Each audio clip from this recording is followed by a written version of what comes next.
Bien, vamos a empezar la clase. A ver, vamos entonces, a ver. Se me escucha bien, creo, todo perfectamente. ¿Sí? ¿Alguien de ustedes Sí, me puede, sí, me pueden decir en qué parte nos quedamos? A ver, hemos hecho esto. Creo que había avanzado todo ello. A ver, si es que estoy equivocado. Hasta aquí creo que hicimos. Hicimos esto, vía de pentosos fosfato. sí, hicimos. Sí, Ya, a ver. Esto, de la fructosa, También. también, ya. Acá faltaba, ¿no? Gluconeogénesis. Esto me dice no, profesor. ¿no? No, faltaba. Esto faltaba, ¿no? Ya, listo, muy bien. Gracias, muchas gracias. Por si acaso, si alguno de ustedes le puede comunicar al doctor Aquino que ya ustedes están grabándola para que no se vaya a preocupar, ¿ya? Porque él me la sabe grabar. Bien, entonces Sí, sí, empezamos. doctor. Ya, Comuniqué. muchas gracias, muchas gracias. Miren, entonces, habíamos quedado anteriormente. Hoy día, así como los carbohidratos se degradan con fines energéticos u otros fines, mayormente es energético lo que hemos visto. Sin embargo, algunas vías, como el ciclo de Krebs, también se pueden prestar para otras rutas. Bien, entonces, no olvidemos hasta aquí que, por ejemplo, cuando yo hable o pregunte el ciclo de Krebs, a ver qué me dirían ustedes, a manera de un ligero recuerdo. Si les preguntara a ustedes, la función del ciclo de Krebs es exclusivamente energética.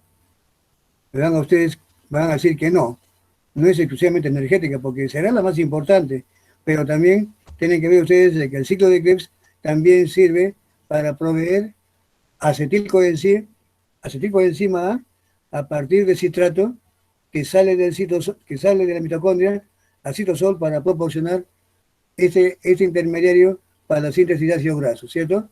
También podemos decir de que el ciclo de Krebs también puede orientar parte de sus intermediarios, como el caso del succinilcoenzima, para la síntesis de otras sustancias, por ejemplo, el grupo hemo.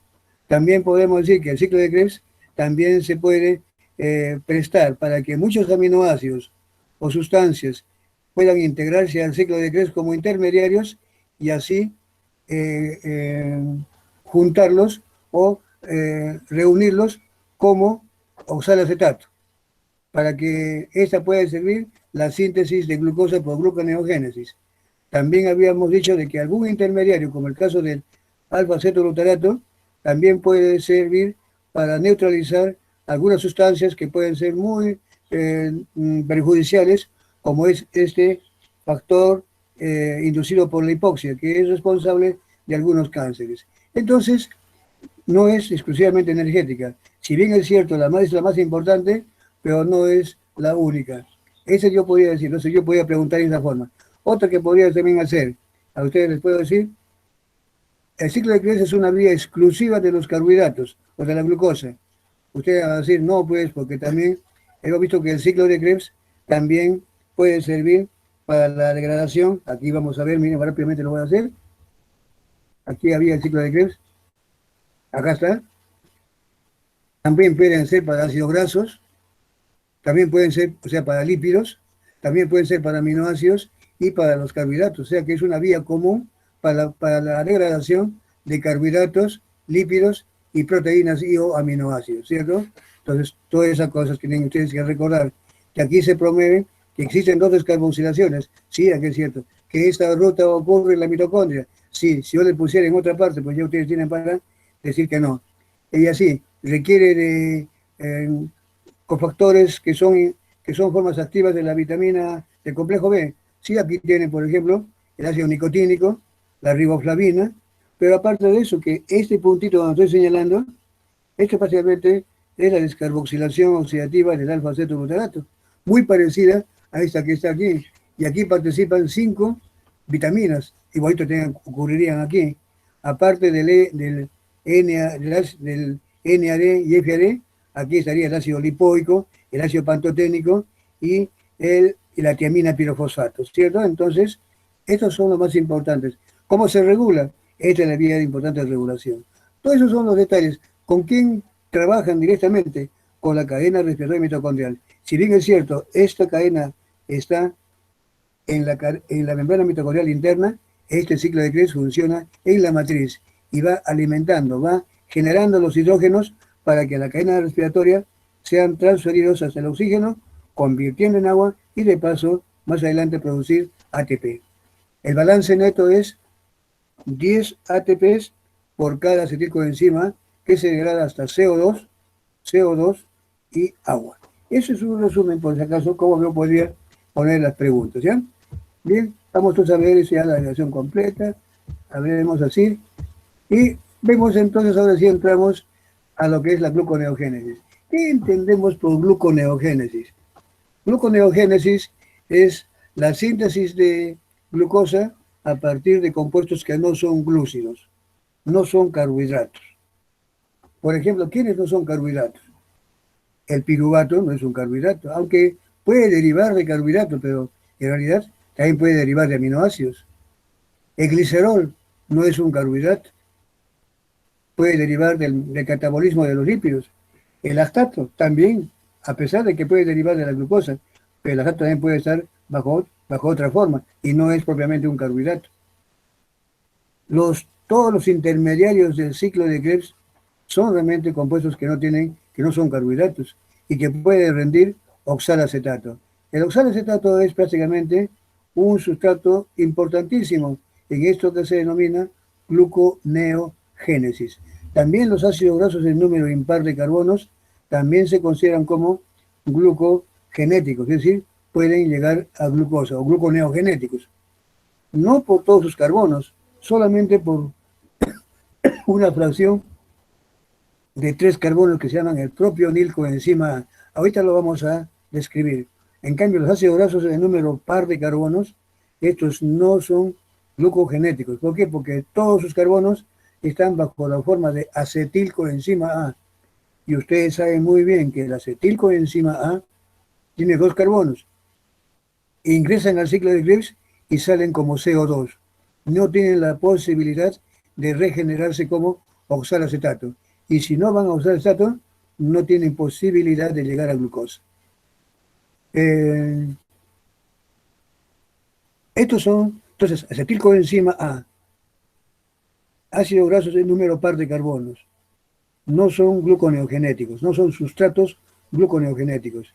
Igual, si yo digo el almidón, el glucógeno, sacarosa, fructosa, manosa, son gluconeogenéticos, pueden generar glucosa, pero son monosacáridos o son polisacáridos que van a generar simplemente cuando se desdoblan en glucosa, y eso no es gluconeogénesis. Acá le he puesto como galactosa, que sí, algunos autores le ponen que la lactosa puede considerársele como gluconeogenética, a pesar de que es un carbohidrato que va de origen a otro, pero normalmente vemos de que hay muchas etapas. Para que la lactosa se convierta en glucosa, pasan por una serie de etapas enzimáticas, y eso algunos autores le hacen valer para llamársele, en cierto modo, gluconeogenético. Pero no voy a entrar en ese detalle. Olvídense, gluconeogénesis, en términos generales, es aquella ruta, aquella posibilidad en que nuestro organismo tiene la posibilidad de sintetizar glucosa a partir de compuestos que no son glúcidos, no están asociados con los carbohidratos, ¿ya? Y estos son los más conocidos. ¿Dónde ocurre todo esto? ¿Y en qué circunstancias? Esto ocurre ¿en qué órganos? Esto ocurre prácticamente solamente en hígado y riñón. Ningún otro tejido tiene la capacidad o tiene las enzimas que pueden llevar a cabo este proceso. Entonces, la gluconeogénesis es un evento exclusivo de el hígado y riñón. Ahorita vamos a hablar qué cosas hacen y por qué. Esta gluconeogénesis ocurre ¿cuándo? ¿Cuándo va a ocurrir síntesis de glucosa? Ustedes mismos por lógica pueden decir, cuando no hay glucosa, o cuando ya se están agotando las reservas de glucógeno. Se van agotando las reservas de glucógeno y inmediatamente ya comenzamos a ver que la glucosa circulante, la glicemia, empieza a disminuir. Y eso no es nada bueno, porque el cerebro exige glucosa, ya que es su único combustible. Igual que los hematíes y algunas otras células de nuestro organismo se nutren de la vía glicolítica y se nutren de glucosa por la glicólisis. Entonces, quiere decir de que esta gluconeogénesis ocurre en condiciones en que la glucosa ya no proviene de la dieta.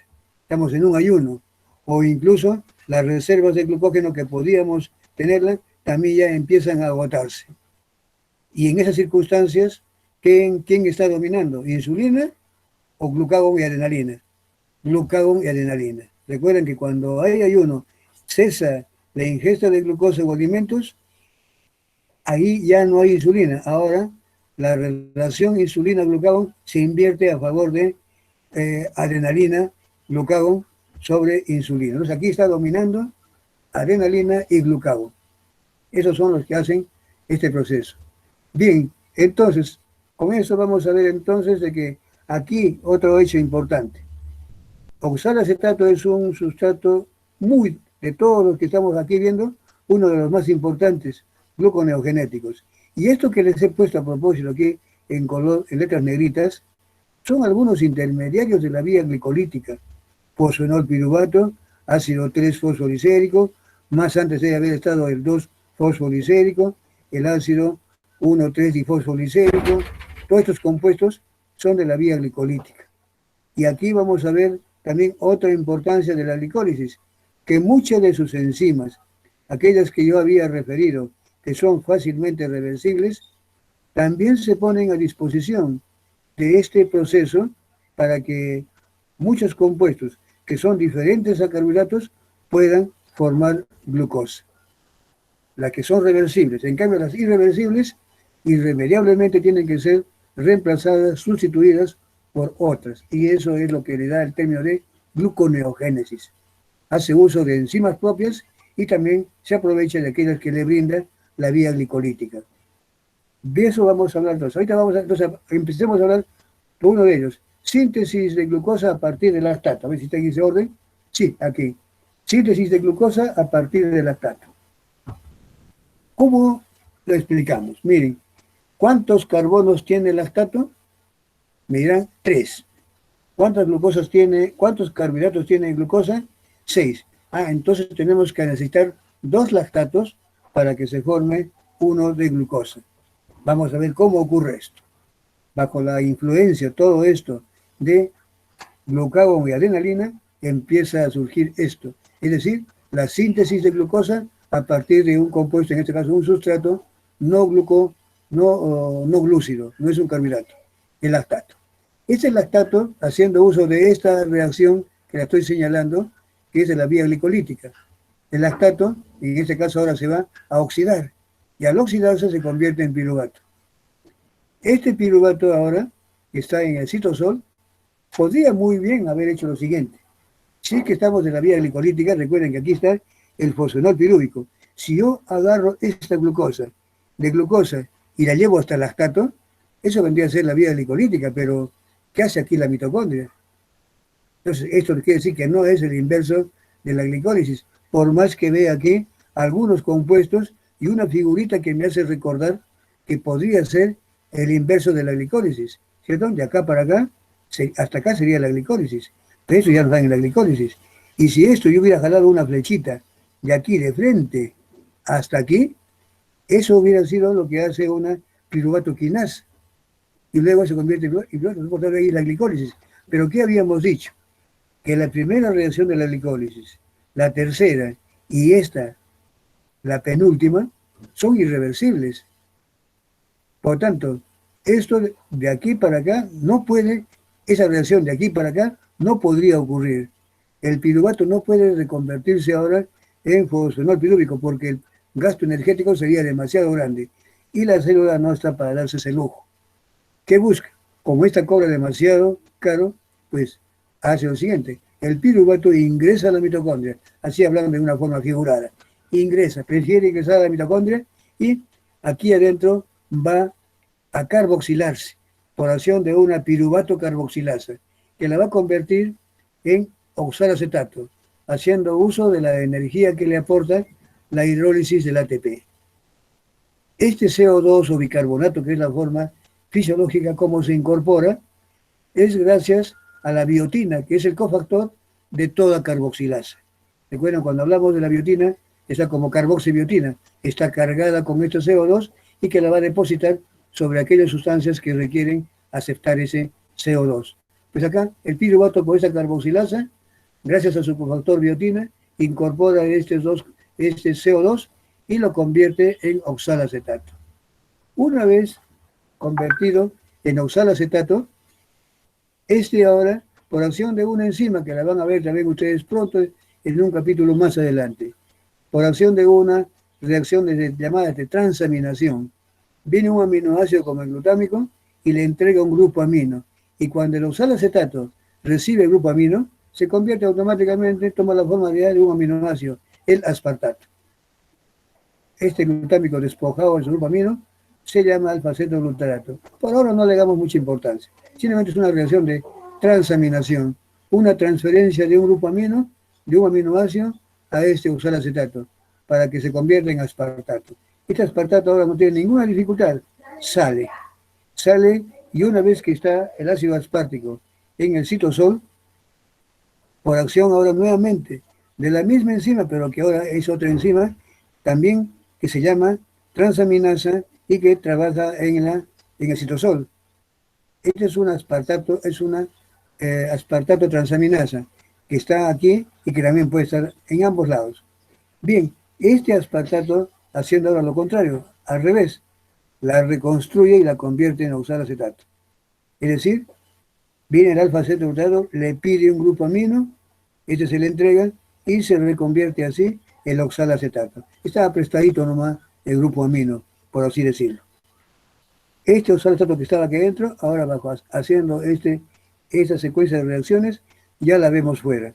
Una vez que está aquí afuera el oxalacetato, ahora sí por acción de una enzima que se llama fosfenolpiruvato carboxiquinasa, usando el aporte energético que lo brinda el GTP, fosforila el oxalacetato y lo descarboxila, dejándolo convertido en este intermediario, el fosfenolpiruvato, que es un intermediario de la vía glicolítica, que se forma, recuerdan ustedes en la vía glicolítica, así, de frente de aquí, por la quinasa, pero ese era irreversible. Como eso no puede ocurrir en sentido contrario, pues la célula ha optado por buscarse 4 etapas enzimáticas que en sumatoria le significan menos energía incluso. Acá tenía que gastar energía, acá más bien libera energía, le salió más favorable.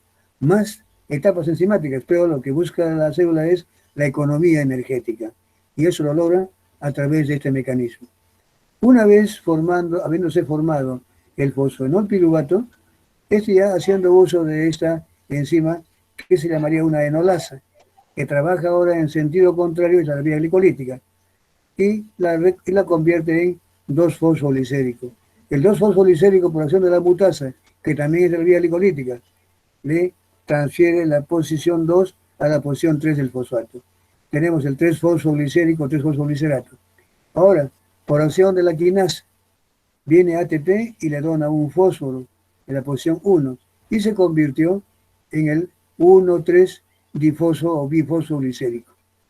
Ese 1,3-bifosfolicérico, nuevamente por acción de esta gliceraldehído 3-fosfato de deshidrogenasa, también de la vía glicolítica, va a convertirlo en el 3-fosfo, en gliceraldehído 3-fosfato, en un proceso de reducción. De aquí para acá era oxidación, ahora esto es reducción. Y así el 1,3-difosfolicérico se ha convertido ahora en el gliceraldehído 3-fosfato. Claro, acá aquí se me ha ido, tendría que haber puesto que se libera un fósforo, ¿cierto? Bien, el gliceraldehído 3-fosfato, hasta acá. Todo esto, como eran 2 lactatos, acá también tendremos 2 gliceraldehídos. Todo esto ha ocurrido una y luego otra vez. Y tendremos al final aquí 2 gliceraldehídos 3-fosfato. De estos dos, uno de ellos, haciendo uso de esta isomerasa, se convierte en la dihidroxi. Ya tendríamos acá una triosa y otra triosa. Se recombinan estos dos por acción de la aldolasa, que también trabaja en forma reversible de la glicólisis y reconstruye la fructosa 1,6-bisfosfato. Esa fructosa 1,6-bi o bisfosfato también ahora vemos que tiene que convertirse en fructosa 6-fosfato. No puede hacer uso de la enzima que hacía el trabajo de aquí para acá. Recuerden que en la glicólisis, esta era la fosfofructoquinasa, que era irreversible. Como es irreversible, si quisiéramos cumplir ese capricho, tendríamos que gastar más. Si acá era menos 4.3, creo que es el delta G, acá tendría que ser más esa cantidad. Eso es mucho. Acá, de acá para acá, se libera energía. Acá tendríamos que darle. Y eso de dar a la célula no le gusta. Es mucha inversión. Entonces, por tanto, busca la participación de otra enzima. Y esa otra enzima que va a hacer el trabajo irreversible de la otra es la fructosa 1,6-bifosfatasa. Una hidrolasa. Le quita el fósforo y lo deja convertido en fructosa 6-fosfato. Esta fructosa 6-fosfato, haciendo uso nuevamente de la etapa reversible de la glicólisis, la isomerasa, la convierte en glucosa 6-fosfato. Y este es glucosa 6-fosfato, nuevamente, haciendo uso de otra enzima, una fosfatasa, ya que el proceso de aquí para acá en la glicólisis era irreversible, la de la isoquinasa. Pues aquí entonces ahora ocurre, como esa de acá, para hacer, si quisiera usar la misma enzima de glucosa y fosfato para glucosa, tendría que ser un gasto energético demasiado, pues busca otra enzima. Y esto es nuevamente otra fosfatasa. Esa fosfatasa es justamente la glucosa 6-fosfatasa, que permite liberar el fósforo y de esa manera la glucosa que se ha formado en hígado y riñón, que son los únicos tejidos encargados de hacer este proceso, esa glucosa ahora puede salir para atender la glicemia y evitar que esta glucosa en sangre disminuya. Y así mantiene los niveles de glucosa normales. El cerebro y aquellos tejidos que se nutren de glucosa no están sufriendo la ausencia de glucosa. Si no es de glucógeno, lo es de la glucosa sintetizada por estos órganos a través de la gluconeogénesis. Entonces, así termina entonces las tres etapas irreversibles de la glicólisis, esa de la exoquinasa, la fosfofructoquinasa y de la piruvatoquinasa, han sido sustituidas por estas que están aquí en rojo. 4 para este aquí, y acá esa fosfatasa, una fosfatasa y aquí otra fosfatasa. Eso es la gluconeogénesis. Acá se está también aprovechando de la vía glicolítica que también le proporciona o hace uso de las etapas reversibles.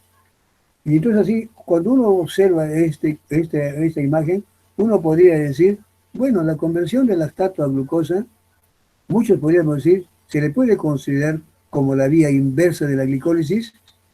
Inverso no, por ningún motivo. A pesar de que si yo pongo de acá, llego hasta aquí y llego al lactato, aquí estoy mirando muchos compuestos, muchos intermediarios que son de la glicólisis, pero se va hasta acá. Sin embargo, acá, ¿qué hace oxaloacetato? ¿Qué hace aspartato? ¿Qué hacen estos compuestos? ¿Qué hace la mitocondria acá? Por tanto, esto ya está prácticamente desbaratando la idea de poder pensar de que la síntesis de glucosa a partir del lactato sea lo inverso de la glicólisis. Y puedo reforzar con esto. Si fuera lo inverso de la glicólisis, esta tendría que ocurrir netamente en el citosol, porque eso es glicólisis. Entonces no es inverso, porque aquí estamos viendo la participación de mitocondrias. Otro hecho, si fuese lo inverso de la glicólisis, yo me pregunto, o les pregunto a ustedes, ¿cuántos ATPs se forman o se generan en la vía glicolítica? Netos. 2, me dicen ustedes. Muy bien. Si fuera lo inverso, tendría que gastar 2 ATPs, ¿cierto? Si se producen 2, lo inverso deberían ser gastar 2. Sin embargo, aquí contémoslos. Aquí se gasta 1, aquí gasto otro, y aquí gasto un GTP. Pero como esto es por duplicado, acá serían 2, 2, 2 y 4, ya 4 ATPs y 2 GTPs. Recuerden que son 2 piruvatos que tienen que hacer todo esto para llegar a glucosa. Entonces, serían 4 ATPs y 2 GTPs, 6 equivalentes de alta energía. Eso pues prácticamente nunca va a ser 2, como podríamos haber pensado. El hecho de que yo observe, o que ustedes observen, que aquí hay etapas propias de la vía glicolítica, son las vías que son reversibles. Y por eso también aquí remarcamos la importancia una vez más de la glicólisis. La glicólisis también se presta para que a las enzimas, las etapas que son reversibles, también sean aprovechadas para la síntesis de glucosa por la gluconeogénesis. Pero no todas. Las irreversibles tienen que haber sido sustituidas. Aquí entonces hay vías que son comunes a ambas. ¿Y cuáles son? Las de la glicólisis. Estas etapas que están aquí en azulito o azul oscuro, estas etapas son de la glicólisis y también le pertenecen a la gluconeogénesis. Pero las que están en rojo son exclusivas de la gluconeogénesis. Están sustituyendo a las etapas irreversibles de la vía glicolítica. Así entonces, todo esto es, principalmente esta carboxiquinasa, es la que es activada por glucagón. Y por eso se dice que la gluconeogénesis es prácticamente activada por adrenalina y glucagón. Principalmente es glucagón a ese nivel, el más importante de la regulación.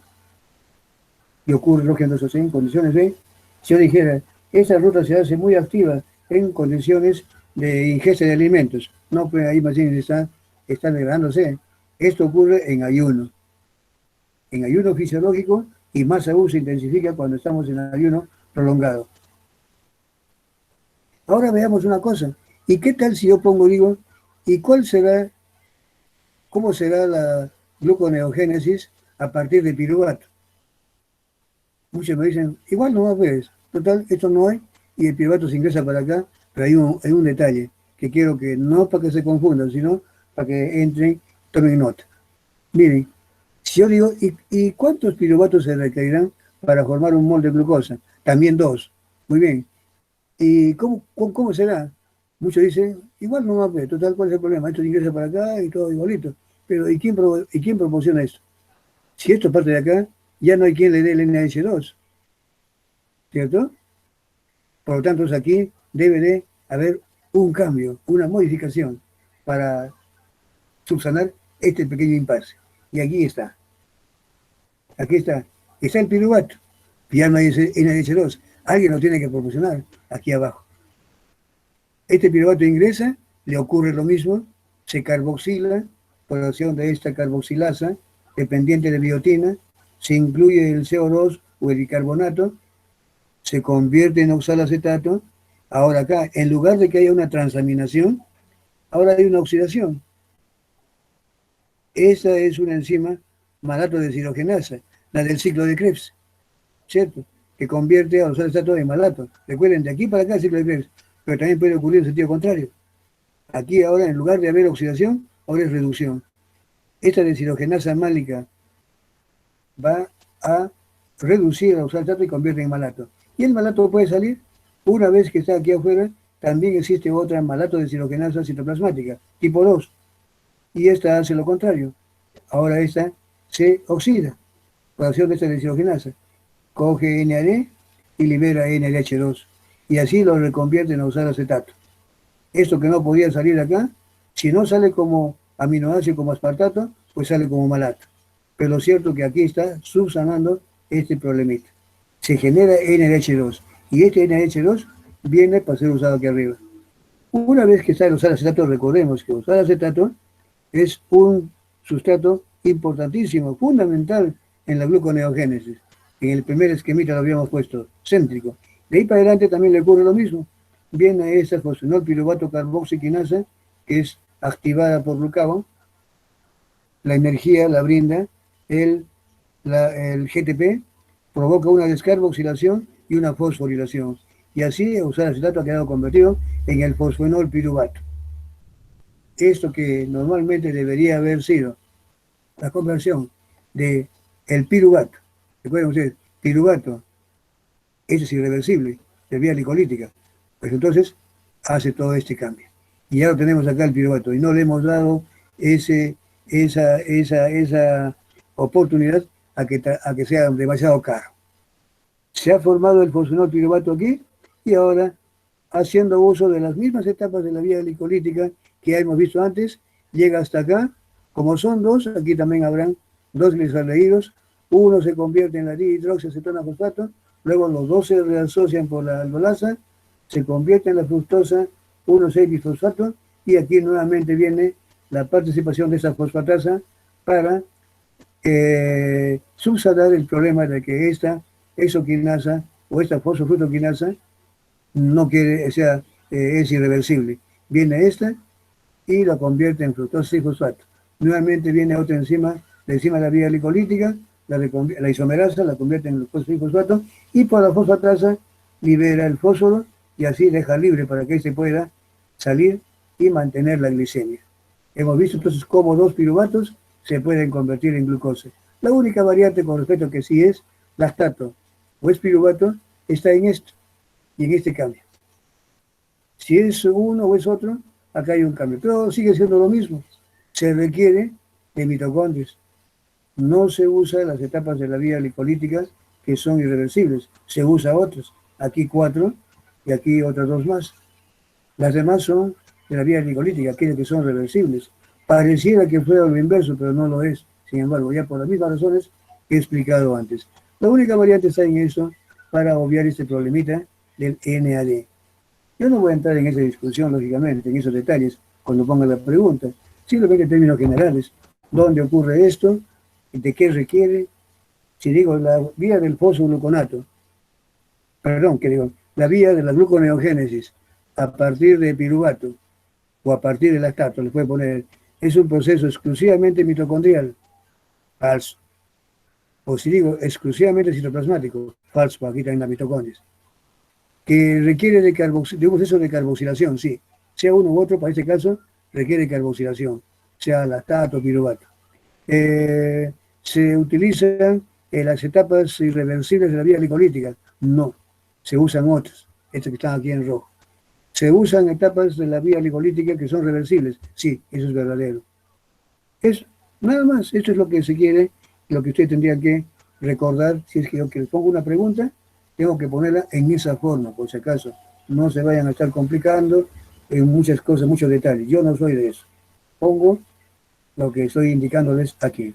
Si no cumplo, me reclaman. A ver.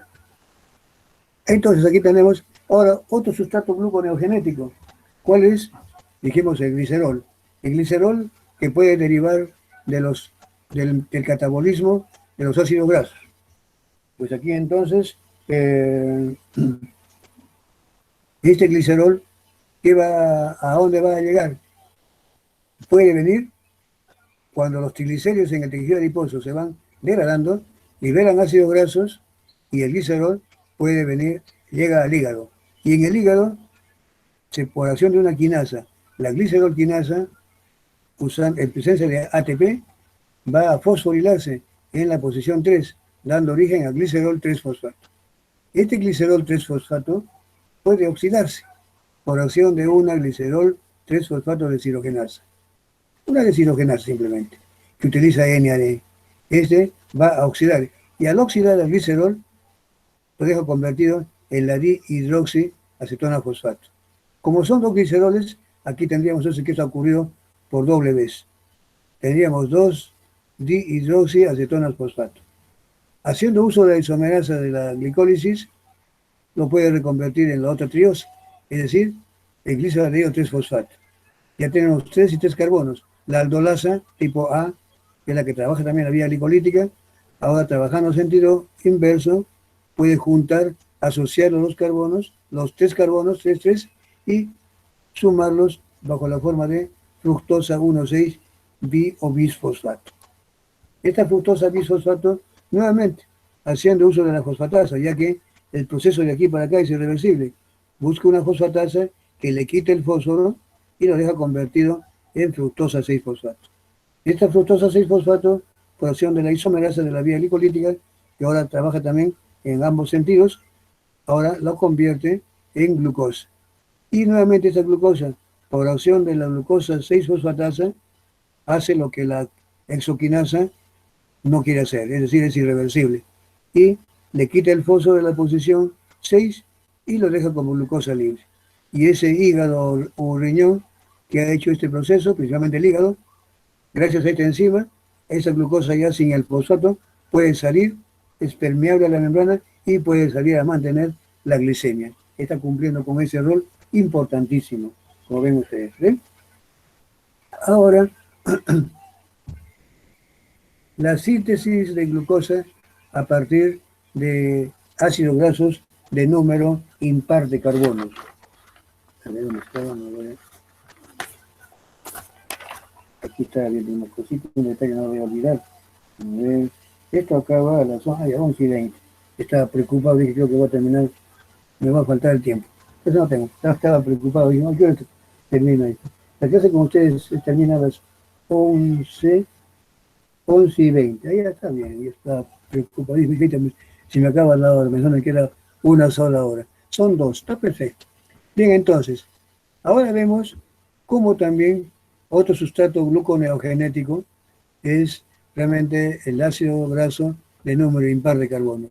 Los de número par, mayormente no lo mencionamos aquí. ¿Por qué? Porque ustedes pronto, en un capítulo que van a hacer, después de que yo termine, la siguiente semana, van a empezar también a hablar del metabolismo de lípidos. Y cuando hablen del metabolismo de ácidos grasos, una vía de degradación muy común, no se van a olvidar de eso, miren, se llama beta-oxidación. Hay muchas otras, pero la beta-oxidación de ácidos grasos es la más importante en todas las células. ¿Y cuál es el producto de todas esas etapas que implican la beta-oxidación?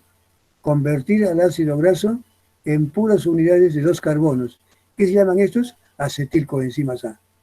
Entonces, todos los ácidos grasos en número par de carbonos, al final, se van dos cada vez y van a ir rindiendo cada vez más y más y más acetilcoenzimas A, que van a ir al ciclo de Krebs, se van a descarboxilar y generar energía. Eso es lo que le espera a los ácidos grasos en número par de carbonos. Imagínense, un ácido graso de 16 carbonos, pues van a generar al final 8 acetilcoenzimas A.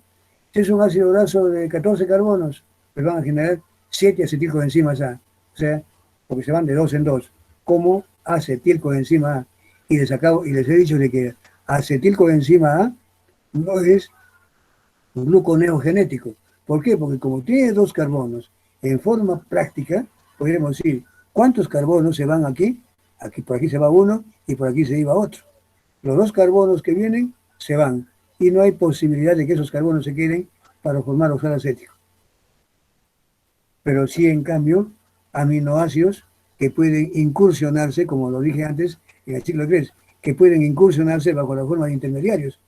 Unos bajo la forma de alfa-acetoglutarato, otros bajo la forma de succinilcoenzima A, otros aminoácidos bajo la forma de fumarato, malato o el propio oxaloacetato.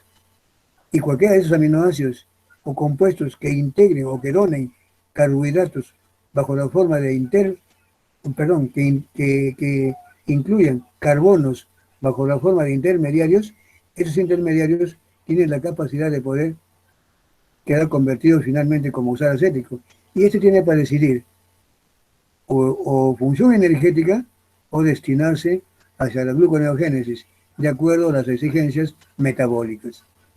Entonces, todo compuesto que se convierte en acetilcoenzima A, prácticamente no puede llegar a glucosa, porque se van como CO2, y no hay forma de que puedan estar incluidos como oxalo acético.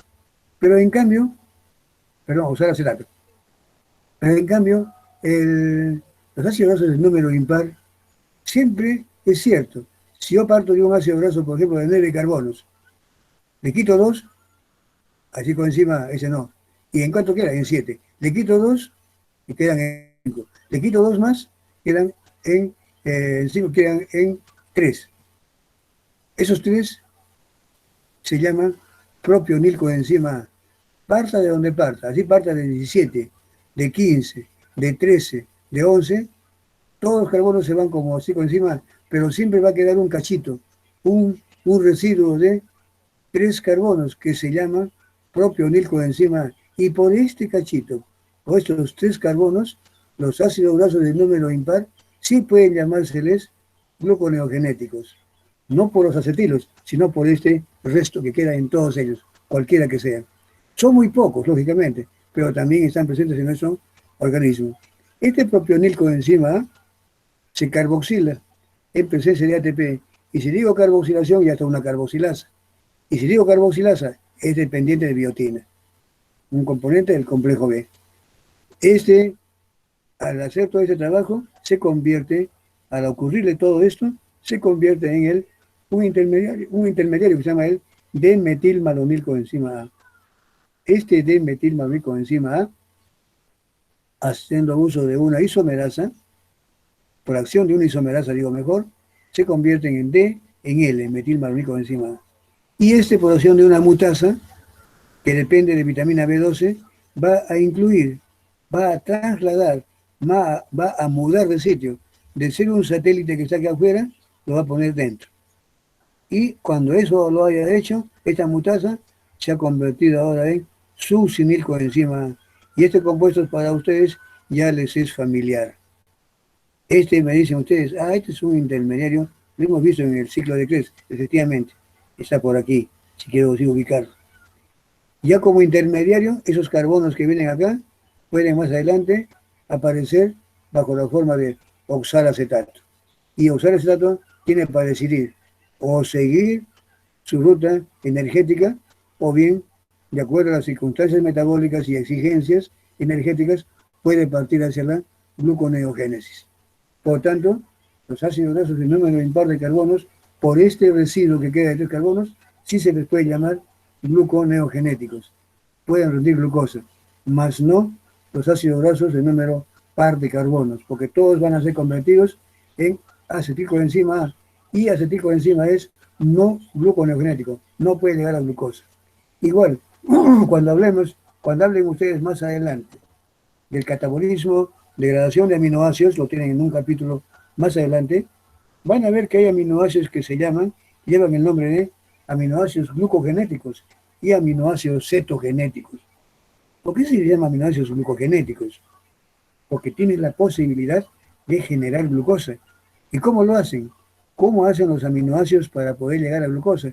Pues comienzan una serie de caminos degradativos, pierden su grupo amino y todo lo que queda, de una forma u otra, a través de varias reacciones, quedan convertidos en intermediarios del ciclo de Krebs. Esos que yo les he comentado, alfa-cetoglutarato, o ya sea como succinilcoenzima A, o como fumarato, como malato, o oxalacetato.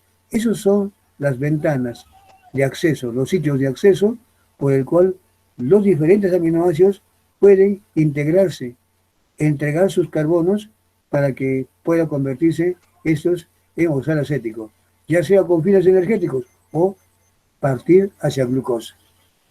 Hay aminoácidos que solamente se pueden convertir en acetilcoenzima A. Esos serán aminoácidos no glucogenéticos. Y también se les llama cetogenéticos, porque acetilcoenzima A puede generar energía, o la otra posibilidad es que se conviertan en cuerpos cetónicos. Y por eso es de que aquellos aminoácidos que se convierten en acetilcoenzima A no son glucogenéticos, son cetogenéticos. Hay aminoácidos también, y eso solamente hay 2. De todos los 20 aminoácidos, hay 2 aminoácidos exclusivamente, que cuando ustedes lo vean, sus carbonos solamente van a estar convertidos en acetilcoenzima A, mientras que otros pueden estar convertidos en intermediarios, ya son glucogenéticos, y otros que la mitad de sus carbonos pueden estar como acetilcoenzima A y otra porción como intermediarios, se le dice ceto y glucogenéticos, pero no dejan de ser los glucogenéticos. De estos, por lo menos de los 20 aminoácidos, 18 son aquellos que tienen la posibilidad de llegar a glucosa, y 2 solamente, que son leucina y lisina, con L. Lisina y leucina son aminoácidos exclusivamente cetogenéticos. Quiere decir que estos por ningún motivo pueden llegar a glucosa. No son glucogenéticos. ¿Ven? Entonces así estamos observando este hecho. Bien, ahora sí entramos a este aspecto que es otro también, el aspecto que es síntesis de carbohidratos. Hemos visto la primera, que es la síntesis de glucosa a partir de compuestos que no son glúcidos. Pero ahora veamos, eso es cuando no hay glucosa. Ahora veamos, ¿y qué ocurre cuando hay un aporte excesivo de glucosa? Después de las comidas. Uno está ingiriendo comidas, pues está ingiriendo gran cantidad de carbohidratos, que es el más abundante en la dieta. Y aquí realmente entonces está, la insulina está comandando todo eso. Esa glucosa inmediatamente es captada por las células y una vez en el hígado principalmente, ¿qué ocurre? Se usa con fines energéticos una parte y el excedente, como hay abundancia, se tiene que guardar, almacenar, como dice, un guardar pan para mayo.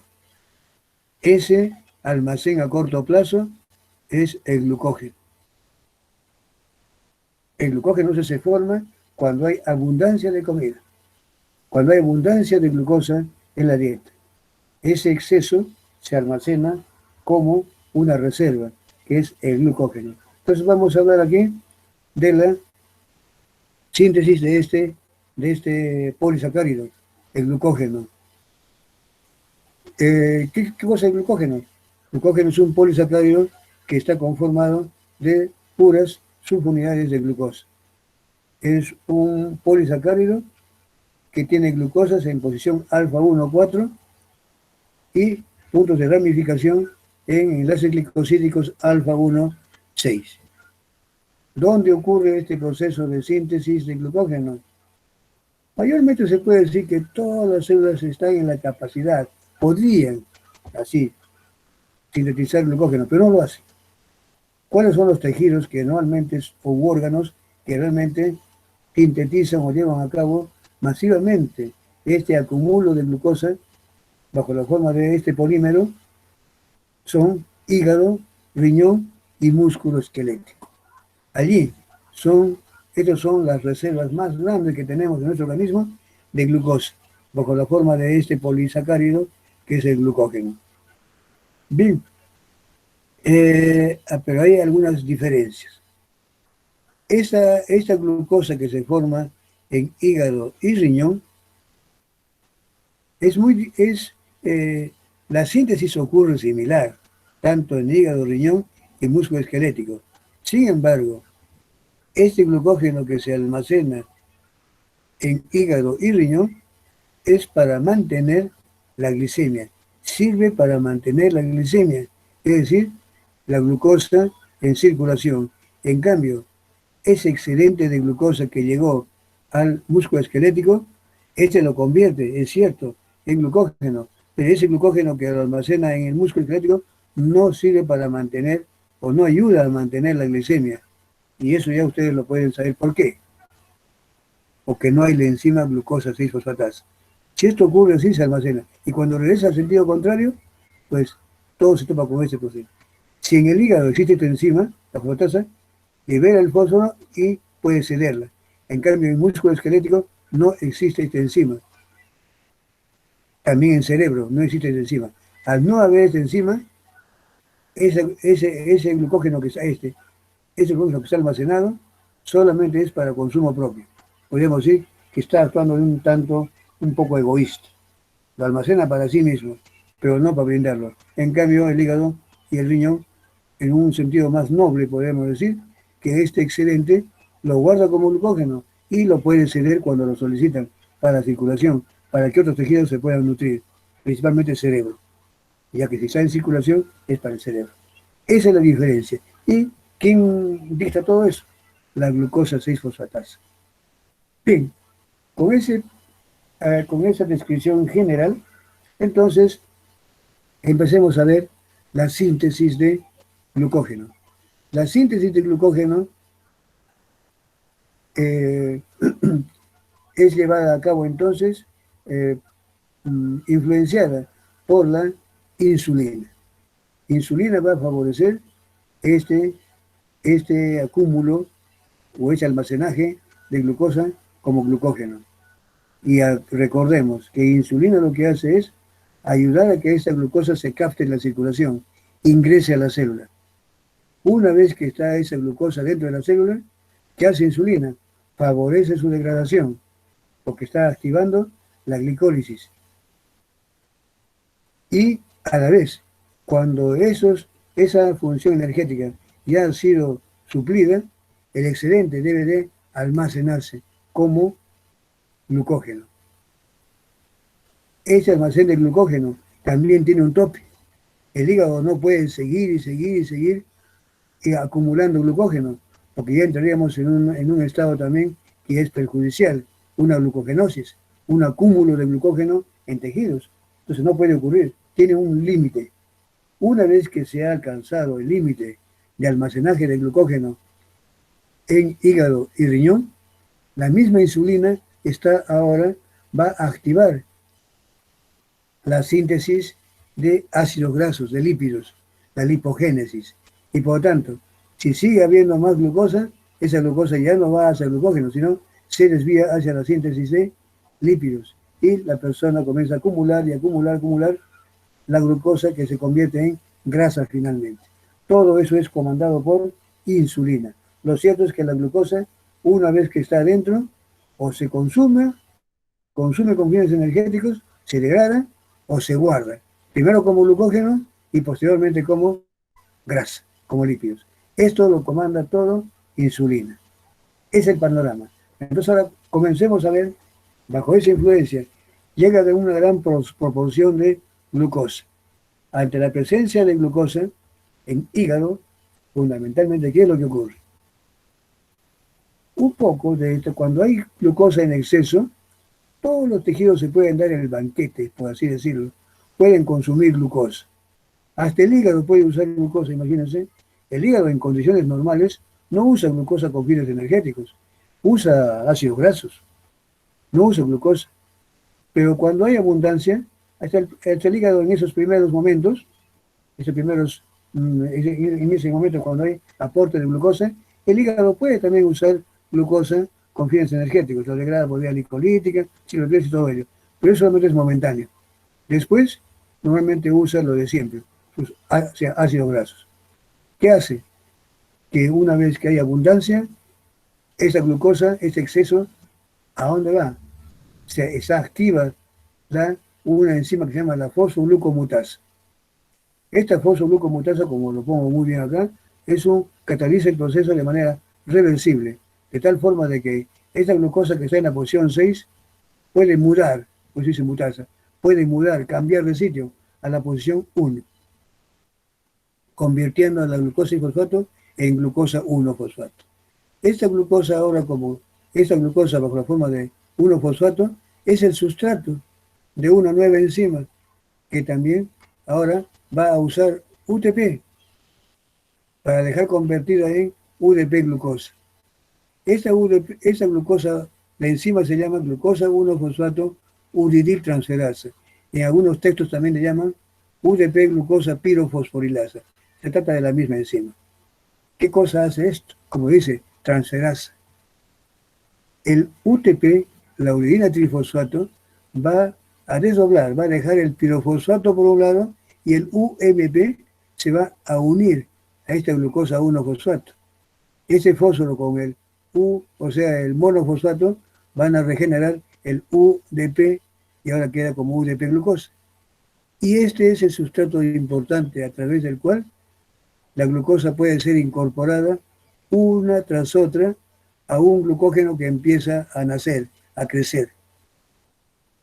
Este proceso lo hace ahora, entonces, en presencia de la enzima glucógeno sintiasa, que es favorecida en su forma activa por insulina, ¿qué va a ocurrirle? Que esta glucógeno sintiasa va a comenzar a incorporar uno tras otro restos de glucosa a un cebador, un primer.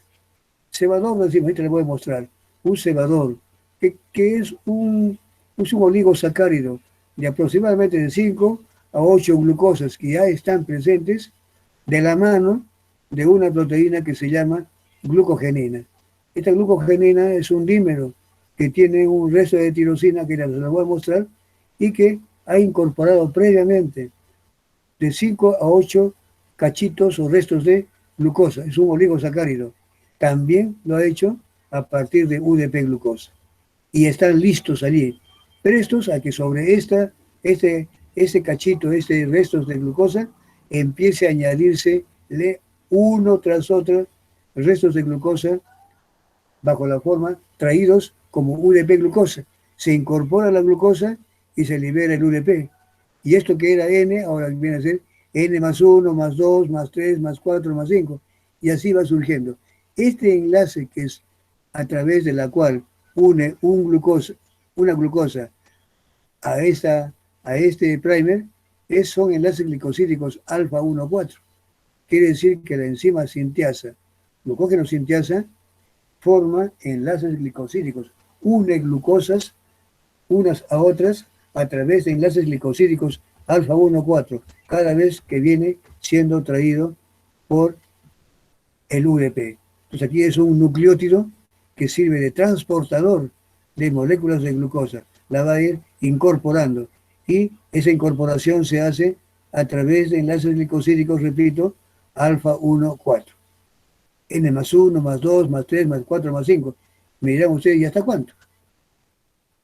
Tiene que haber un límite, porque que ustedes, yo he dicho hace un momento que el glucógeno es un polisacárido hecho de puras glucosas que se caracterizan por tener glucosas en alfa 1,4 y puntos de ramificación alfa 1,6. ¿Y cómo es eso? Si acabo de decir yo que la glucógeno sintiasa forma enlaces glicosídicos alfa 1,4, ¿dónde están las ramificaciones? Entonces quiere decir de que cuando esta glucógeno sintiasa, de tanto añadir y añadir glucosas traídas por el UDP, estos siguen creciendo en forma lineal. ¿Pero hasta cuándo? Hasta que esa rama ha crecido aproximadamente entre unos 10 a 12 glucosas. Hasta ahí no tiene límite para incorporar la sintiasa en enlaces glicosídicos alfa 1,4. Hasta cuando eso que estaba inicialmente se fue sumando, una glucosa y otra, hasta alcanzar 10 a 12. Se detiene y viene la participación de la enzima llamada enzima ramificante. De estas 10 a 12 restos de glucosa que están en forma lineal, esa ramificante corta aproximadamente unos 4 o 5 restos de glucosa. Ese sector, este oligosacárido de 4 o 5, los incorpora, los pega, los une en enlaces glicosídicos alfa 1,6 y así crea el primer punto de ramificación. Ahora tenemos de que tanto la rama principal, la original, como la que se ha formado aquí, ambos tienen 4, 5 o 6. Nuevamente viene la glucógeno sintiasa y comienza a incorporar tanto a la rama que acaba de nacer como a la principal. 1 más 1 más 1 glucosas, todos traídos como por UDP. Se va el UDP y deposita su glucosa en alfa 1,4. Y así hasta que nuevamente ambos han crecido entre 10 a 12. De nuevo se detiene y viene la enzima ramificante y de ambos corta 4 o 5, los incorpora en un enlace glicosídico alfa 1,6, cuidando la separación entre que entre rama y rama pueda haber 4 glucosas. Y así entonces van haciendo más y más y más ramificaciones. Y de ese trabajo entonces sincronizado, coordinado entre la glucógeno sintiasa y la enzima ramificante, se va a ir observando de cómo eso que era inicialmente un tronquito, poco a poco se ha ido arborizando y creando muchas ramas, que es la característica del glucógeno. Y así es como se almacena después. Todo esto bajo la vigilancia y supervisión de la insulina, que favorece la forma activa de la glucógeno sintiasa. ¿Cómo favorece? Favorece que este glucógeno sintiasa se mantenga en una forma desfosforilada, activando mecanismos y enzimas que promuevan que esta glucógeno sintiasa, para que esté activa, tiene que estar desfosforilada. Al mismo tiempo, insulina ha desfosforilado a una enzima, a esta que va a permitir la degradación. Y tiene mucha lógica. Si insulina va a favorecer la síntesis, tiene que al mismo tiempo estar impidiendo la degradación, porque no puede ocurrir dos rutas opuestas operando simultáneamente. Sería un trabajo insulso. Si yo quiero formar, pues tengo que evitar que se degrade. Y si yo quiero degradar, tengo que evitar que se forme, ¿cierto? Y ahorita vamos a ver eso. Entonces aquí insulina está favoreciendo la forma desfosforilada de la glucógeno sintiasa, favoreciendo la síntesis de glucógeno. Y al mismo tiempo está favoreciendo de que esta glucógeno fosforilasa, que es la que va a degradar, se mantenga desfosforilada, que es la forma inactiva, para que no trabaje. Bien, aquí lo voy a mostrar primero eso, entonces, ¿cómo es? Aquí está el ejemplito de la síntesis de glucógeno, que también se le llama glucógenogénesis. A veces le llamamos glucogénesis, pero glucogénesis también puede ser síntesis de glucosa. Así que un término más mejor, que se diga más, iba a decir más mejor, mejor empleado sería glucogenogénesis. Bien, entonces la glucogenogénesis pues viene a ser la síntesis de glucógeno. Como ven ustedes, aquí les voy bien, le estoy poniendo. Esta glucosa acá por acción de la exoquinasa o de la glucoquinasa. En este caso, si hay abundancia, aquí no tendría que haber puesto la exoquinasa. Claro, puede ser la exoquinasa 4, que es la glucoquinasa hepática. Esa se convierte en glucosa 6-fosfato. Esa glucosa 6-fosfato que está en abundancia va ahora a desviarse hacia la síntesis de glucógeno. ¿Y cómo lo hace? Primerito, ¿qué va a ocurrir? Que se va por acción de esta fosfoglucomutasa, de la 6 pasa a la posición 1. Y esta glucosa 1-fosfato, que viene a ser eso que está en el rojito, va a unirse ahora con el UMP, gracias a la presencia de esta enzima, glucosa 1-fosfato uridil transferasa, o también llamada UDP glucosa pirofosforilasa, que es el otro nombre que tiene. ¿Qué va a hacer? De que este UTP libera el pirofosfato y el UMP, que sería acá, todo lo que está en verde vendría a ser el UMP, la uridina monofosfato, que al unirse con este fósforo, ahora, si yo no quiero ya mirar acá y lo miro desde acá para adelante, ya serían dos fósforos, sería el UDP glucosa. Y este compuesto se llama UDP glucosa. Y de esta forma, este nucleótido, así llamado UDP glucosa, se constituye en la manera de cómo es transportada la glucosa, transporta la glucosa al lugar de la síntesis. Aquí tenemos la glucogenina. Esta glucogenina es una proteína que tiene una tirosina en uno de sus restos de su cadena. Este también ha incorporado restos de glucosa. También trae, o sea, la propia glucogenina tiene la capacidad de poder glicosilar hasta de 5 a 8 restos de glucosa. Esto es lo que se llama ese cachito, este primer. Sobre eso, aquí solamente he puesto 4, pero pueden ser hasta 8. Este es el extremo no reductor.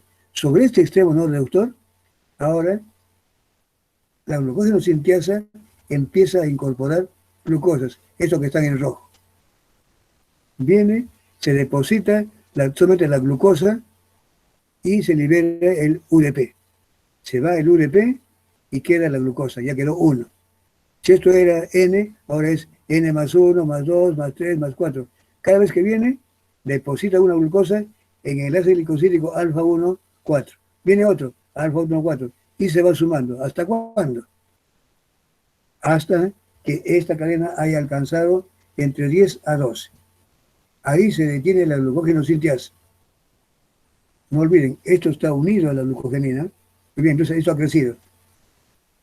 Una vez que ha llegado esto, que está en rojo, hasta aproximadamente entre 10 a 12, se detiene la sintiasa y ahora viene la enzima ramificante. De esta rama grande, corta 1, 2, 3, 4, por ejemplo, 4 restos y los incorpora en un enlace glicosídico alfa 1, 4, ubicado más adelante. Ahora, ambas cadenas, esta de 4 y esta de 1, 2, 3, 4, 5, nuevamente ahora comienzan a incorporar más 1, más 1, más 1, igual aquí, más glucosas, por la sintiasa. Y cuando esta cadena, ambas hayan crecido entre 10 a 12, nuevamente se detiene la sintiasa y viene la ramificante, que corta allí y coloca más adelante, cuidando un espacio de 4 entre un punto de ramificación. 1, 2, 3 y 4. Acá le pondrá otro punto de ramificación. Igual aquí, entre 1, 2, 3 y 4, otro punto de ramificación. Y así cada vez que que trabaja la enzima ramificante, se van creando más ramas, y sobre esas ramas se van incorporando más y más glucosas, hasta 10 o 12. Una vez nuevamente viene la ramificante, y así, esto que era inicialmente un tallito, comenzamos a ver que comienza a arborizarse y a formarse muchas ramificaciones, característica propia del glucógeno. Ven, entonces, este es el que luego, ahora ya se almacena como pequeñas vesículas en estos tejidos que son hígado y riñón. Ahí es donde está ocurriendo todo esto. Todo bajo la vigilancia y supervisión de insulina, que está favoreciendo principalmente esa forma activa de la glucógeno sinteasa. Como ven acá, esto ocurre en hígado, riñón y músculo esquelético. Solamente la que ocurre en músculo esquelético ocurre igualito, pero es para consumo propio. Mientras que la que va a ocurrir en hígado y riñón ocurre idéntico, pero esa cuando necesite lo puede brindar a la sangre. Todo esto es activada por insulina. Y esto ocurre lógicamente ¿cuándo? Después de las comidas. Después de ingesta de comidas estará ocurriendo este proceso. Muy activo. Como se está guardando pan para mayo. O bien para consumo propio si es que es en hígado, o bien para brindar a la circulación si es que hablamos de hígado y riñón. Acá, ahí está, esta es la glucogenina. Son un dímero. Aquí los restos de tirosina incorporan este cachito, este primer, este iniciador o cebador, como le llamamos. La glucosa, la misma glucogenina, se encarga inicialmente de crear, de ir incorporando esa glucosa en alfa 1,4. 1, 2, 3, 4, de entre 5 a 8. Y así es como espera. Una vez que está allí, recién, cuando esa crecido entre 5 a 8, viene eso que le puse en azul, viene aquí, se incorpora, encaja y a partir de este extremo comienza a sumarle una glucosa, otra y otra y otra, todas traídas por UDP. Viene UDP, el UDP glucosa, dejan su glucosa y se van como UDP, pero la incorporan aquí. Y esto hasta que crezca entre 10 a 12. Cuando esto ha pasado así, viene la enzima ramificante, saca una porción, la pone internamente y así va creando la arborización o ramificación. ¿Cómo hace todo esto? Bajo la influencia de insulina. ¿Qué hace insulina? Insulina es una hormona, es polipeptídica, es una proteína. Ingresa, no tiene que ingresar adentro. Insulina va, como acabo de decirles, va a favorecer la síntesis de glucógeno, activando o favoreciendo la forma activa de la glucógeno sinteasa, manteniéndola en forma desfosforilada. ¿Pero cómo lo hace? No tuvo necesidad de entrar. Además, esta hormona es realmente hidrosoluble y la bicapa lipídica de todas las células, como saben ustedes, es prácticamente es lipídica. Por tanto, esto es impermeable. La insulina no puede ingresar a estas células. Entonces, ¿cómo va a hacer cómo va a dirigir todo? Todo lo hace mandando señales. Se une por fuera. No tiene necesidad de entrar, sino que desde afuera emite o envía señales. Se une aquí a sus receptores. Aquí hay receptores. Este es el receptor de insulina. El receptor de insulina es un tetrámero, como ven ustedes. 1, 2, 3 y 4. Un dímero alfa-beta y alfa-beta. Por tanto, dos dímeros alfa-beta forman un tetrámero, que es la forma activa del receptor de insulina, que está allí, como dice, como les pongo, atravesando la membrana de lado a lado, dejando una parte hacia afuera que protubera y otra parte intracitoplasmática. Cuando insulina viene aquí, automáticamente esto cambia de conformación.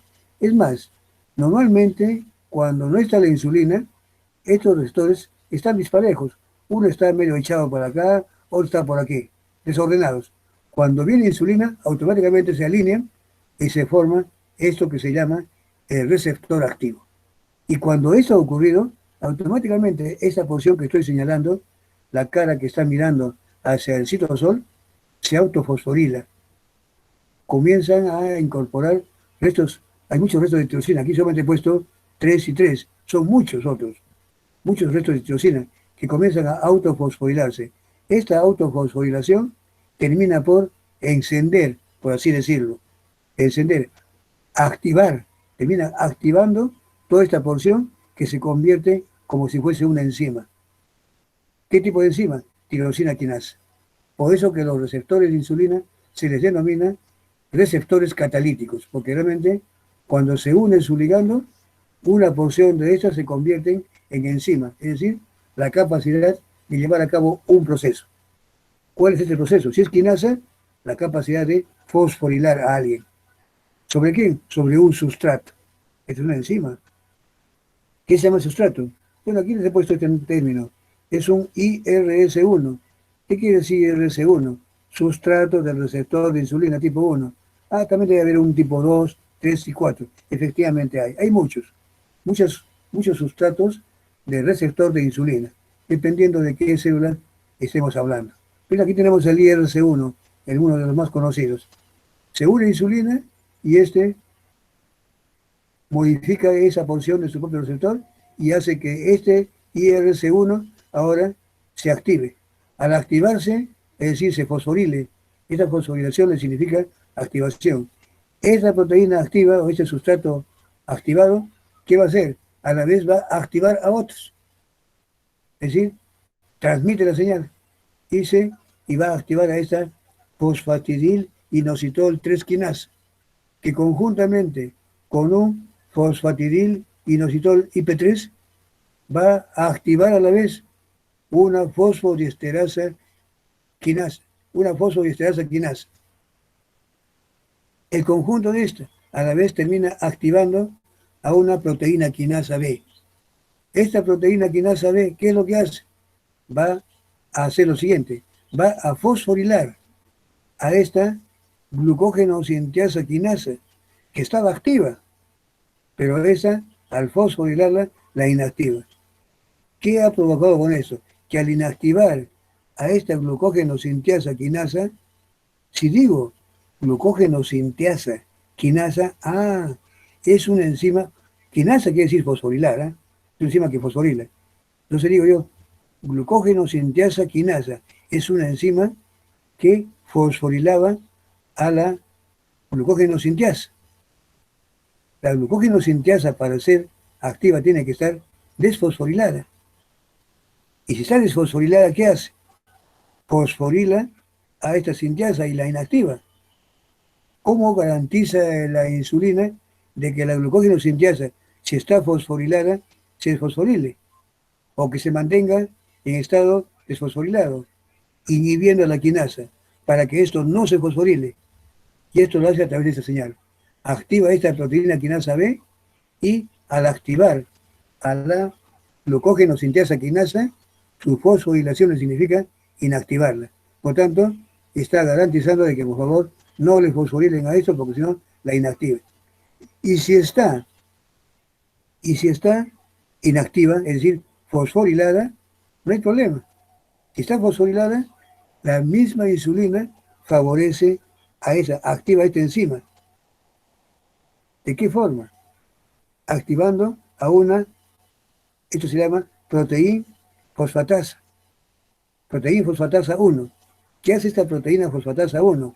Desfosforila la glucógeno sintiasa y la mantiene en estado desfosforilado.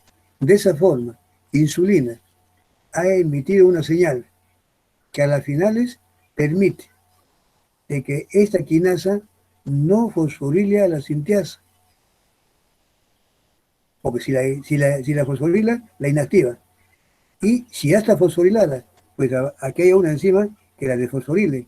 Lo cierto es de que de esa forma está garantizando de que la sintiasa se mantenga desfosforilada y es la forma activa. Ven entonces, este es el mecanismo. Me dirán ustedes, uy, ahora sí que nos mató el profesor. ¿Qué pregunta nos irá a poner en el examen? No se preocupen por eso. El mensaje de toda esta diapositiva es lo siguiente, que la insulina, si bien es cierto, es una hormona que favorece la síntesis de glucógeno, esto es que la insulina emite señales, se une a su receptor y esta unión de receptores va a empezar una serie de activaciones de proteínas internas. No me interesan sus nombres para ustedes, no voy a preguntar esto. Este sustrato activo va a activar a otra proteína. Esta proteína se va a activar y va a activar al final a otra, y a través de una cadena secuencial de activaciones va a terminar activando, permitiendo de que una quinasa que tiene la intención de fosforilar, inhibiendo a la sintiasa, no actúe. Pero acá, la fosforila y la quita del medio. Y si ya está fosforilada, pues también la insulina emite otra señal, aquí no le he puesto, activando a esta enzima proteína fosfatasa, para que si está fosforilada, la desfosforile. Está garantizándose que no se fosforile inhibiendo esta quinasa, o que se desfosforile, si es que está fosforilada, activando esta fosfatasa. Por lo tanto, de esta forma, esta puede estar libre y puede estar llevando a cabo el proceso que lo he comentado más antes. Estos son intermediarios, para que vean ustedes de que estas hormonas, cuando no ingresan, no tienen necesidad. Se unen y son otras las encargadas, los emisarios, en transmitir esa orden. Que se forme insulina, muy bien. Se activa este dice, oye, ¿sabe qué? Actívate, oye, tú actívate eso, actívate, pasa la voz, muy bien, ya. Y termina dándole esta señal. Quitar, inactivar a esta quinasa, fosforilándola, para que no fosforile. Y si está fosforilada, activando una señal para que se active esta fosfatasa y la desfosforile. Está entonces garantizando esto. Esto es el mensaje. Favorece la forma desfosforilada de la glucógeno sintiasa. Eso es lo que yo quiero decirles con todo eso. Pero eso ha ocurrido mediado a través de una serie de intermediarios. Esto normalmente se hace en un capítulo que se llama Mecanismos de acción de las hormonas. No sé si ustedes tienen eso en su programación, pero y si fuera así, yo soy el que me encargo de ese capítulo también, me parece, en este año. Y si lo hago así, posiblemente eso se lo voy a volver a repetir.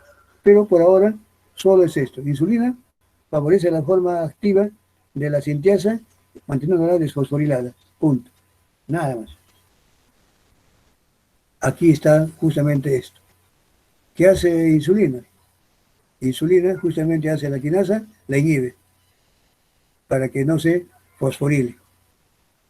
Y si está fosforilada, activa a esta fosfoproteína quinasa para mantenerla en estado inactivo, en estado activo desfosforilado. Lo que están aquí, eso es insulina. ¿Quién hace todo esto?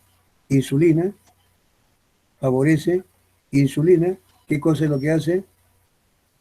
Glucosa favorece, glucosa y fosfato favorece. ¿Quiénes la inhiben? Miren, todo lo contrario. Glucagón y adrenalina. ¿Qué cosa hace? Que se mantenga fosforilada, inactiva, porque glucagón y adrenalina, ¿cuál es su intención? Favorecer más bien la degradación del glucógeno y que no haya síntesis. ¿Ven?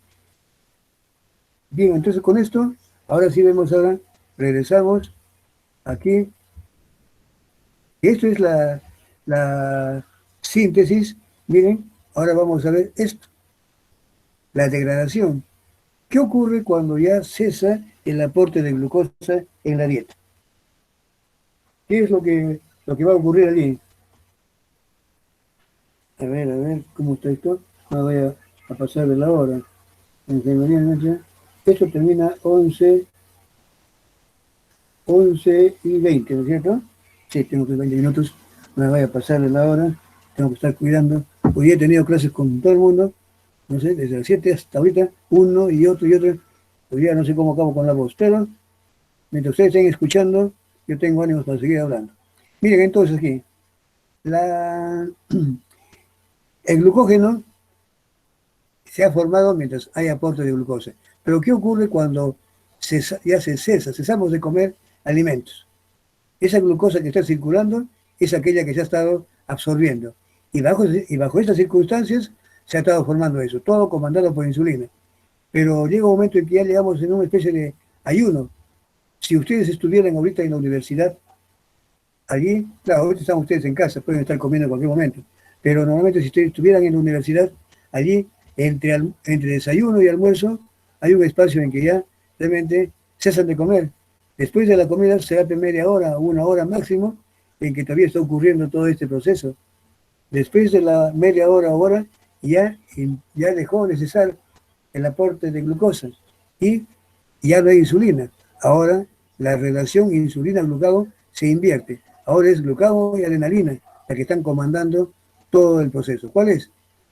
La glicemia empieza a disminuir. Es decir, los niveles de glucosa comienzan a disminuir y eso puede poner en dificultades el funcionamiento del cerebro principalmente, hematíes y otros tejidos que se nutren de glucosa. Entonces, la mantención de la glicemia es importantísima. ¿Quién la mantiene? Ahora comienza lo contrario. Ese almacén que se guardó empieza a hacer ahora, a proveer la glucosa y se da el proceso contrario. Eso se llama degradación de glucógeno, o más conocido como glucogenólisis. ¿Qué es la glucogenólisis? Degradación de glucógeno. ¿Mediante qué proceso ocurre? Mediante fosforólisis. ¿Qué es eso? Fosforólisis. Claro, cuando uno habla de hidrólisis, eso es, dicen, eso es ruptura de un enlace por intromisión del agua. Ruptura por agua, hidrólisis. Si digo tiólisis, es una ruptura por intromisión o introducción de un grupo tiol, SH. Ya, muy bien. Y si digo fosforólisis, debe ser la ruptura de un enlace por introducción de un fósforo. Y justamente, esta glucógeno fosforilasa es la enzima que degrada fosforolíticamente al glucógeno. Y cada vez que actúa esta glucógeno fosforilasa, va liberando glucosas 1-fosfato a partir de los extremos, no reductores, uno tras otro. Ahora, así como se fue sumando, ahora le van restando de afuera hacia adentro, uno y otra glucosa. Y cada vez que actúa esta fosforilasa, se incorpora el fósforo y se va liberando glucosa 1-fosfato. Ese fósforo se ha incorporado en los enlaces glicosídicos alfa 1,4, quiere decir que rompe enlaces glicosídicos alfa 1,4. Y el producto es glucosa 1-fosfato. Pero hay un problemita. ¿Cuándo? ¿Hasta cuándo? Cuando partiendo de afuera hacia adentro, se llega a un momento en que tenemos 4 sitios de un punto de ramificación, 4 glucosas y ya está allí un sitio de ramificación. Se detiene la fosforilasa y ese punto de ramificación tiene que ser roto, salvado. Viene la enzima que ahora se llama enzima desramificante. Esta enzima desramificante, como ahorita lo vamos a ver, es una enzima bifuncional. Tiene 2 sitios activos, podríamos decir, o catalíticos. Por un lado, una acción transferásica. Es decir, como tenía 2 brazos. Con un brazo, corta de los 4 restos que están en un punto de ramificación, se lleva 3 y los coloca en forma lineal en alfa 1,4.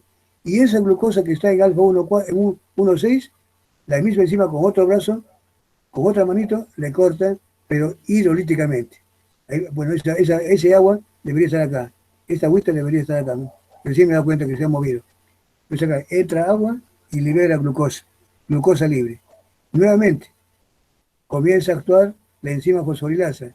Y así, hasta nuevamente toparse con 4 sitios de un punto de ramificación. Se detiene y viene la enzima desramificante. De los 4 se lleva 3, los coloca en forma lineal, en alfa 1,4, y el 1,6 lo libera en forma de glucosa libre. Y así va avanzando. De un trabajo coordinado, sincronizado, entre la glucógeno fosforilasa y la enzima desramificante, vamos a ver que cada vez toda esta glucosa que estaba almacenada como glucógeno, ahora empieza a brindársele o a quedarse convertido mayoritariamente como glucosa 1-fosfato y una cantidad muy pequeña como glucosa libre, que solamente son los puntos de ramificación. Casi el 90% son glucosas 1-fosfato. De repente 90-95%. Y son una cantidad pequeña, entre 5 a 10% más de como glucosas libres. Esta glucosa 1-fosfato que ahora está así, haciendo uso de la fosfoglucomutasa, que ahora trabaja en sentido inverso, lo convierte de 1 a 6-fosfato. Esta glucosa 6-fosfato, si es que esto está ocurriendo en el músculo esquelético, pues al no haber esta enzima, esto es para consumo propio, con fines energéticos.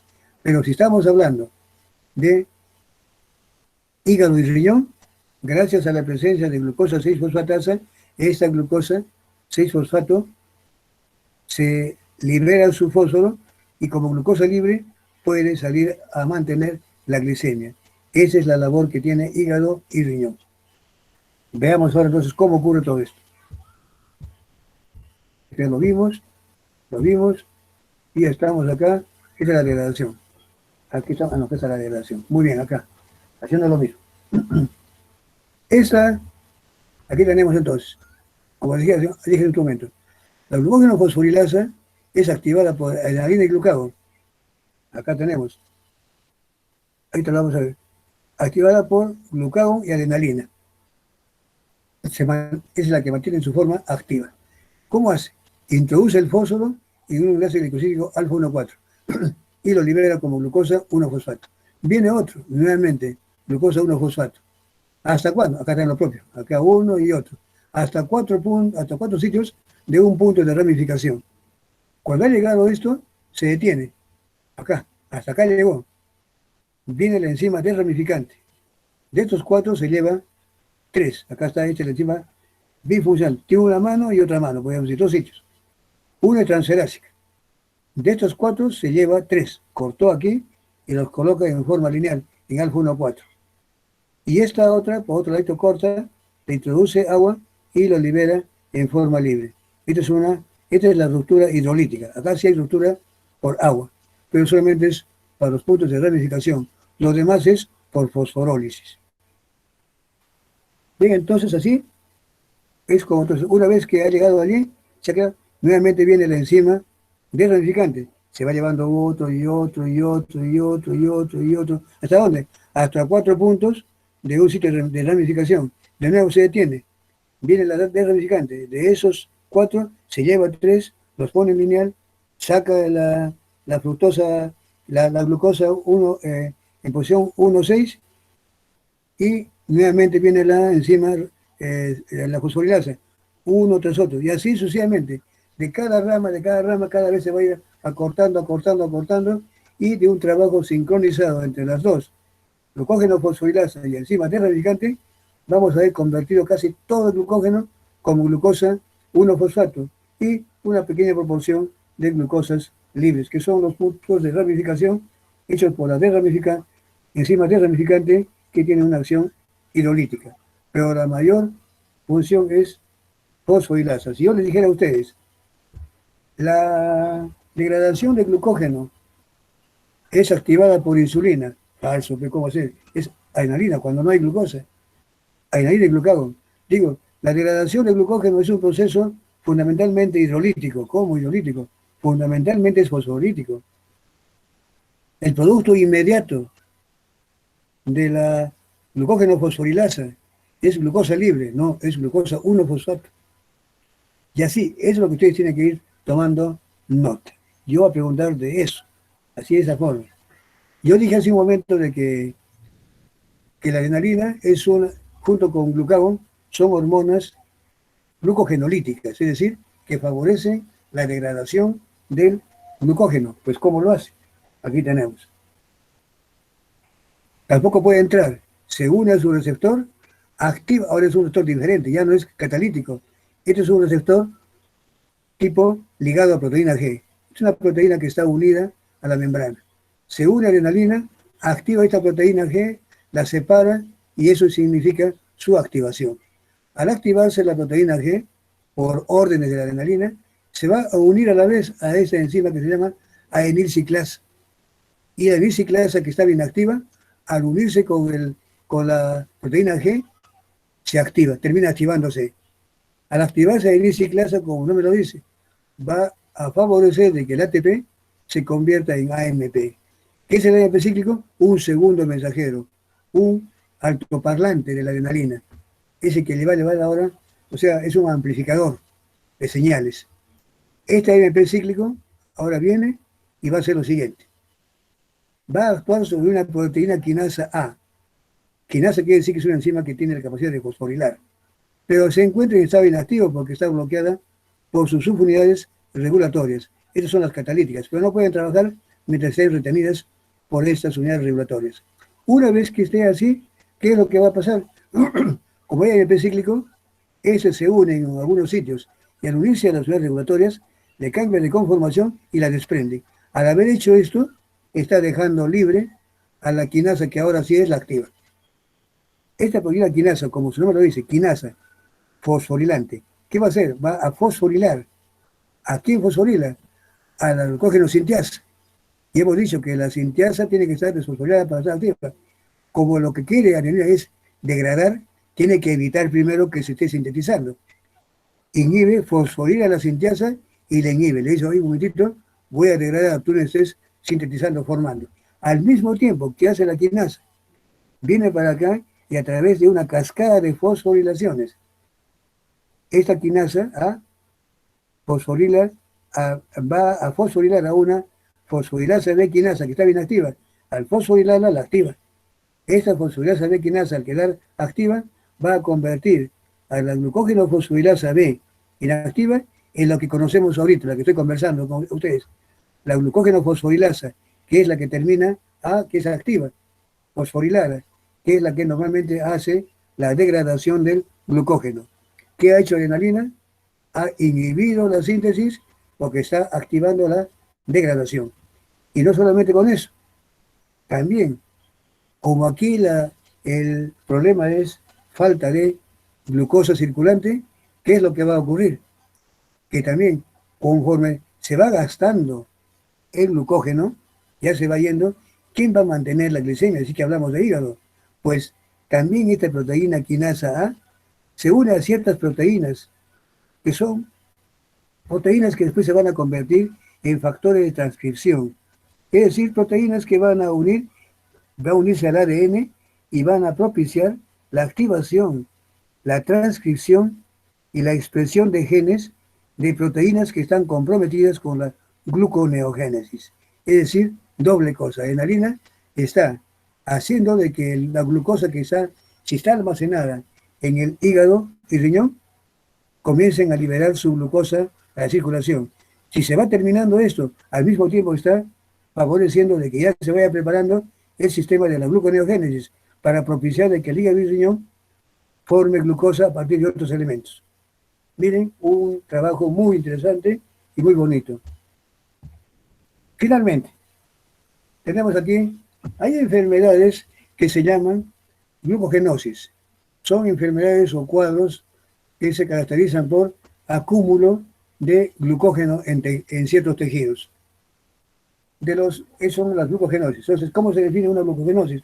Son enfermedades caracterizadas por aumento incrementado de glucógeno en aquellos tejidos donde se sintetiza, por defecto de enzimas involucradas en su metabolismo. Aquí tenemos muchas. Es un cuadro muy grande, aquí solamente he puesto hasta 8. La más importante es la glucogenosis tipo 1. Hay la 1A, 1B. La 1, así, 1A, es también llamada enfermedad de von Gierke. El defecto es la deficiencia de la enzima glucosa 6-fosfatasa. Y recuerden, si digo glucosa 6-fosfatasa, entonces los tejidos, el órgano que va a ser afectado va a ser hígado y riñón, que son los únicos que tienen. Yo no puedo decir que en la enfermedad de von Gierke el tejido afectado es el músculo. ¿Por qué? Si estamos hablando de glucosa 6-fosfatasa, hay que ser aquellos tejidos que lo tienen, y el músculo no lo tiene, tampoco cerebro y otros tejidos. Solo esto es de hígado y riñón. Si está afectado, estos van a ser el problema. Y si está afectado esta enzima, entonces el hígado no va a poder brindar la glucosa que tiene almacenada. Va a haber una hipoglicemia. Esa glucosa se va a degradar hasta ácido láctico. Cetosis, porque se van a mover lípidos para afrontar fallo renal, porque tiene que estar también comprometido aquí el riñón, porque también es renal. Miren, todo esto se puede explicar por todo este hecho. Hepatomegalia, porque hay un acúmulo de glucógeno por acúmulo de él. Otro que es el tipo, bueno, dejémoslo. El tipo 2 es una enfermedad lisosómica. Esta es generalizada. Aquí la enzima es una glucosidasa lisosómica. Se llama enfermedad de Pompe o Pompe. Esa es mortal más bien. Está casi generalizada para todos los tejidos. La tipo 3 es una glucogenosis donde la falla es la enzima desramificante. Se llama enfermedad de Forbes o de Cori. En este caso, ¿quiénes son? También están acumulados en hígado, músculo, o sea, en todos los tejidos que acumulan glucógeno.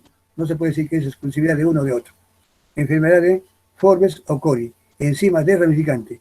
Aquí, a diferencia de esto, aquí habrá un acúmulo de glucógeno, pero normal, estructura normal. En cambio, aquí va a haber un acúmulo de glucógeno, pero con unas características diferentes. Es decir, se acumula, pero el glucógeno, ¿cómo será?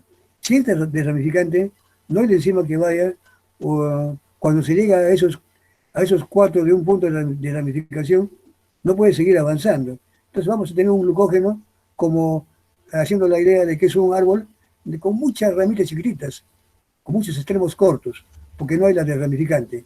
Entonces ese glucógeno es el que se acumula con esa característica de su estructura. Aquí la tipo 4, llamada también de Andersen, la enzima que está en defecto es al contrario, es la ramificante. También están afectados hígado, músculo y músculo esquelético. ¿Cómo se da aquí este glucógeno? Se acumula, pero es un glucógeno, al no haber ramificante, es un glucógeno que tiene ramas externas muy grandes. No había quien las ramifique. Todas ellas hay, de hecho que hay problemas con la salud, pero la característica del glucógeno es esa.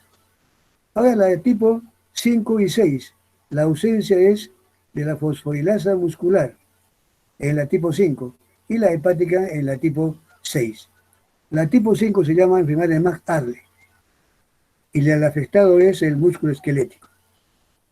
Por tanto, va a haber intolerancia al ejercicio, por ejemplo, ¿cierto? Porque ese glucógeno, ¿de qué sirve que está almacenado? No lo puede usar al momento que más se lo requiere. Por ausencia de la enzima, o sea, la glucógeno fosforilasa, pero la muscular. Es la de Mac-Arle. Aquí se pueden rápidamente recordar. Mag, M también es músculo. Entonces ahí tienen ustedes para acordar. Mag es con M, músculo, muy bien acá también. Y también acá también tipo 5. Si ustedes han visto alguna serie de esa de, Meteoro, el Mag 5, ya está muy bien. Mag 5, allá, muscular. Perfecto. Aquí el tipo 6 es una forma también de no equivocarse. Dice, uy, ¿cómo me acuerdo de eso? Aunque no voy a ser tan estricto para eso. Tipo 6. Miren acá en la enfermedad llamada de Hertz. El afectado es el hígado. ¿Por qué? Porque la que está en ausencia o afectada es la fosforilasa, pero hepática. ¿Se acuerdan de hígado, H, hepática, Hertz, miren, Hertz. Y es 6. Viene de exosa, también pueden ustedes acordarse. 6, H, por suerte, miren, para no confundirse. Esos son algunos truquitos que yo también usaba cuando era estudiante. Y la de tipo 7, que también es otra llamada enfermedad de Tarui, donde la deficiencia es esta fosfofructoquinasa, muscular y eritrocítica. Esto y entre muchos otros. Todos estos son cuadros, como se ven, son raros, ¿eh? Son raros, unos más que otros. Por ejemplo, este es a veces un poquito más común, pero son cuadros muy raros. Lo único que tengo que decirles acá es que estos cuadros, a pesar de ser raros, lo que quiero decirles es de que todas nuestras vías metabólicas son susceptibles de tener algunas fallas y defectos.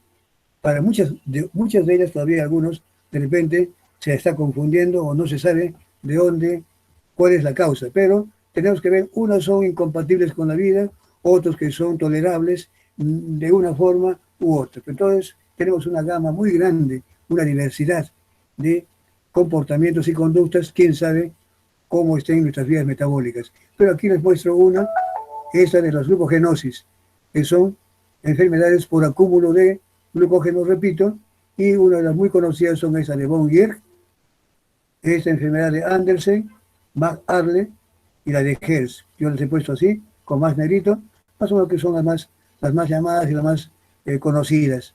Bien, con eso entonces hemos concluido. Miren, estamos exactamente 11:20, que es la hora en que debo yo de terminar. Tengo que ser muy respetuoso con los horarios, no me puedo pasar. Ustedes todo ese tiempito también que tienen ahorita hasta las 9, perdón, hasta las 11:30, es para darse un descansito, pararse, un estironcito de pies, de piernas, para no estar tan cansado también aquí en la pantalla. Miren, entonces con eso les digo simplemente, estudien, les voy a hacer llegar estas diapositivas con el doctor Aquino, también ya lo están también ustedes grabándola para que lo repasen bien, y bueno, nada más decirles que gracias por su atención, y será hasta otro capítulo en el cual nuevamente me esté dirigiendo a toda la clase. Muchísimas gracias por su atención.